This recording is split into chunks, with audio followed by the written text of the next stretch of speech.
Halo semuanya, saya akan menjelaskan secara singkat mengenai campur kode. Berikut penjelasannya. Campur kode atau kode mixing terjadi apabila seorang penutur menggunakan suatu bahasa secara dominan, mendukung suatu tuturan yang disisipi dengan unsur bahasa lain. Menurut Canton, pencampuran bahasa atau campur kode terjadi ketika sebuah kata dalam bahasa A atau ucapan yang mendukung unsur-unsur bahasa A dan B dicampur ke dalam konteks bahasa dalam bahasa B. Selanjutnya ada jenis-jenis campur kode. Berdasarkan sumber bahasa atau sosiolinguistik, ada dua campur kode.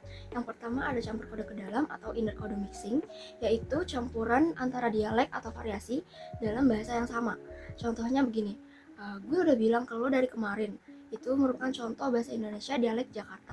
Yang kedua ada campur kode keluar atau outer kode mixing, yaitu penyisipan dari bahasa asing atau bahasa yang berbeda.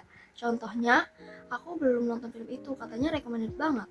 Selanjutnya, berdasarkan teknik linguistik, itu ada 3 jenis. Yang pertama, penyisipan atau insertion, yaitu penyisipan kata atau frasa dari bahasa lain ke struktur kalimat utama.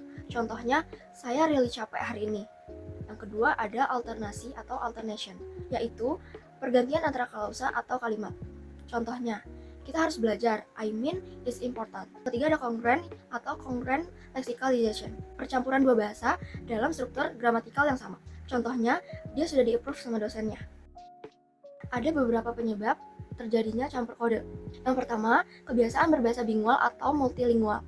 Yang kedua, kurangnya padanan kata dalam bahasa pertama. Yang ketiga, pengaruh lingkungan atau sosial budaya. Yang keempat, gaya dan prestise sosial atau status. Yang kelima, media massa dan teknologi seperti film, media sosial, dan iklan. Yang keenam, yaitu faktor psikologis. Ingin terlihat modern, intelek, keren, atau akrab.